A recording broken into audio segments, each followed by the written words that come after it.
ಮೂಡ ಕೇಸ್ನಲ್ಲಿ ಸಿದ್ದರಾಮಯ್ಯಗೆ ಇಂದು big day. ಪ್ರಕರಣ ಸಿಬಿಐಗೆ ವಹಿಸುವಂತೆ ಸ್ನೇಹಮಯಿ ಅರ್ಜಿ ಹೈಕೋರ್ಟ್ಗೆ ಸಲ್ಲಿಕೆಯಾಗಲಿದೆ ಲೋಕ ತನಿಖಾ ವರದಿ.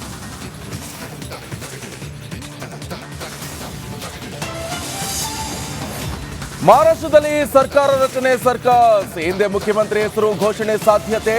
ಮಹಾಯುತಿಯ ಮಹಾಗದ್ದುಗೆ ಏರೋದ್ಯಾರು?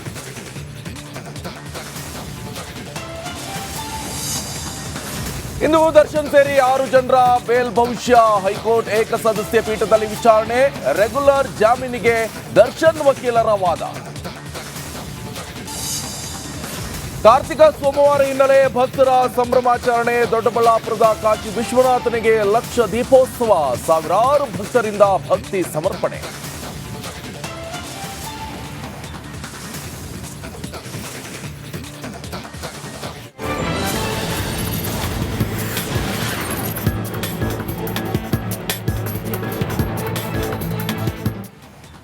ಕರ್ನಾಟಕ ಎಕ್ಸ್ಪ್ರೆಸ್ಗೆ ಸ್ವಾಗತ. ನಾನು ನಿಕೇಶ್ ಕೊಠಾರಿ. ಈಗ ಎಕ್ಸ್ಪ್ರೆಸ್ ಸುದ್ದಿ ನೋಡೋಣ. ಅದಕ್ಕೆ ಮುಂಚೆ ಒಂದು ಮೇಜರ್ ಬ್ರೇಕಿಂಗ್ ನ್ಯೂಸ್ ಲಭ್ಯವಾಗ್ತಾ ಇದೆ. ಸಿಎಂ ಸಿದ್ದರಾಮಯ್ಯ ಅವರಿಗೆ ಇಂದು ಬಿಗ್ ಡೇ.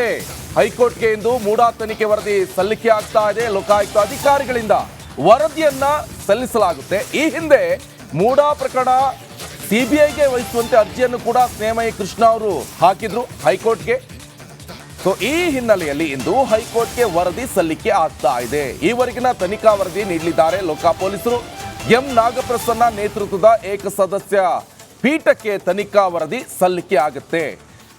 ಈ ಲೋಕಾಯುಕ್ತ ಅಧಿಕಾರಿಗಳ ವರದಿ ಯಾವ ರೀತಿಯಾಗಿದೆ ಅಂದ್ರೆ, ಇಷ್ಟು ತನಕ ಏನೆಲ್ಲ ತನಿಖೆ ಮಾಡಿದ್ರಿ, ಜೊತೆಗೆ ಯಾರನ್ನೆಲ್ಲ ಕರ್ಕೊಂಡು ಬಂದು ವಿಚಾರಣೆಯನ್ನ ನಡೆಸಿದ್ದಾರೆ, ಇವೆಲ್ಲ ವಿಚಾರಣೆಗಳನ್ನು ಕೂಡ ಇವತ್ತು ಒಂದು ಮಧ್ಯಂತರ ಒಂದು ಅರ್ಜಿಯನ್ನ ಸಲ್ಲಿಕೆ ಮಾಡಲಾಗಿದೆ. ಜೊತೆಗೆ ಈ ಸ್ನೇಹಮಯಿ ಕೃಷ್ಣ ಅವರು ಹೇಳಿದ್ರಲ್ಲ, ತಮಗೆ ಲೋಕಾಯುಕ್ತದ ಬಗ್ಗೆ ಕಿಂಚಿತ್ತು ಕೂಡ ನಂಬಿಕೆ ಇಲ್ಲ, ಸಾಕಷ್ಟು ಲೋಪದೋಷಗಳು ಕೂಡ ಇದರಲ್ಲಿ ಕಂಡು ಬರ್ತಾ ಇದೆ. ಈ ಕಾರಣದಿಂದ ಸಿಬಿಐಗೆ ಈ ಒಂದು ಕೇಸನ್ನ ಪ್ರಕರಣವನ್ನ ವಹಿಸುವಂತೆ ಅರ್ಜಿಯನ್ನ ಸಲ್ಲಿಸಲಾಗಿತ್ತು. ಸೊ ಇದರ ವಿಚಾರಣೆಯನ್ನು ಕೂಡ ಇವತ್ತು ನಾಗಪ್ರಸನ್ನ ಅವರ ಪೀಠ ವಿಚಾರಣೆಯನ್ನ ನಡೆಸಲಿದೆ. ಇವತ್ತು ಸಿಎಂ ಸಿದ್ದರಾಮಯ್ಯನವರ ಒಂದು ದೊಡ್ಡ ಮಟ್ಟದ ಒಂದು ಬಿಗ್ ಡೇ ಅಂತಾನೆ ಹೇಳ್ಬೋದು.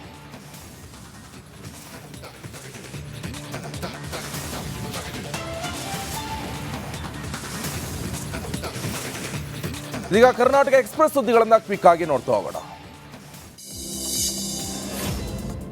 ಮೂಡಾ ಸೈಟ್ ವಿಚಾರದ ಬಗ್ಗೆ ಜಿಟಿ ದೇವೇಗೌಡರು ಚರ್ಚೆಗೆ ಬರಲಿ ಅನ್ನೋ ಸ್ನೇಹಮಯಿ ಹೇಳಿಕೆಗೆ ಜಿಟಿಡಿ ಖಾರವಾಗಿ ರಿಯಾಕ್ಟ್ ಮಾಡಿದ್ದಾರೆ. ಸ್ನೇಹಮಯಿ ಏನ್ ಜಡ್ಜ, ನಾನು ಯಾಕೆ ಅವನ ಜೊತೆ ಚರ್ಚೆಗೆ ಹೋಗ್ಲಿ, ನನ್ನ ಜೊತೆ ಹುಡುಗಾಟ ಆಡಬೇಡಿ ಅಂತ ಹೇಳಿದ್ದಾರೆ. ನನ್ನ ಸಂಬಂಧಿಕರು ಬಹಳಷ್ಟು ಜನರಿದ್ದಾರೆ, ಎಲ್ಲರೂ ಕೂಡ ಮಾಡಿದ್ದನ್ನ ನನಗೆ ಹೇಳಿದ್ರೆ ಅದನ್ನು ಕೇಳಲು ನಾನು ಯಾವತ್ತೂ ಕೂಡ